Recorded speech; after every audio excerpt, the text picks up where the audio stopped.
નમસ્કાર ખેડૂત મિત્રો, હું દિનેશભાઈ કનારા, ખેડૂત મોલ ગોંડલ. ખેડૂત મિત્રો, આજે તમારી વચ્ચે મારે સોયાબીન પાક વિશેની વાત કરવી છે. સોયાબીન પાક કઈ રીતે વવાય, કેટલું ખાતર રાખવું જોઈએ, એમાં હું પોટ મારવો જોઈએ, કેટલું વાવવું જોઈએ, આ બધી માહિતી તમારી પાસે છે. ઘણા બધા કૃષિ નિષ્ણાતો દ્વારા તમે આ બધું જાણો છો ને તમે આની ખેતી બહુ સારી રીતે કરો છો.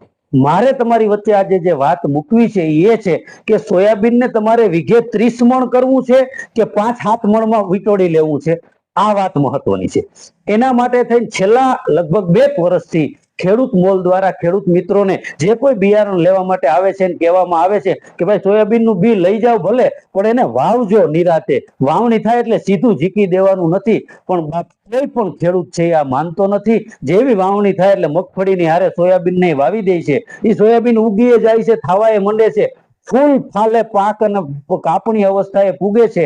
છેલ્લા 2 વર્ષથી આપણે અનુભવીએ છીએ કે એની ઉપર એટલો વરસાદ પડે છે, જે સોયાબીન વીઘે 20 મણ કે 25 મણ થવાના હોય એ 5-7 કે 10 મણ ખેડૂતના હાથમાં આવે છે અને નુકસાનીનો વારો આવે છે. તો ખેડૂત મોલના માધ્યમથી મારી તમને તમામને એવી વિનંતી છે કે સોયાબીનનું વાવેતર કરવું હોય તો વાવણી બાદ 15 કે 20 દિવસ પછી જ એનું વાવેતર કરજો, તો તમને સારામાં સારું વગર ખર્ચે. મારી પાસે એવા દાખલા છે કે સોયાબીનનો ચોમાસે પાક ફક્ત 2 જ રાઉન્ડની અંદર વીઘે 20 થી 22 મણનો ઉતારો લઈ લીધો હોય ને એવા ખેડૂતો પણ છે. અને જેણે 4 છંટકાવ દવાના કર્યા હોય તોય છેલ્લે સોયાબીન પલળી જાય અને 7 મણે થતા નથી. તો આ વાત ઉપર ગંભીરતાથી વિચારી અને થોડુંક જે સલાહ સાચી હોય એને માનવાની કોશિશ કરજો. તમારો જે ખર્ચો વેડફાઈ ના જાય એના માટેની આ સલાહ છે.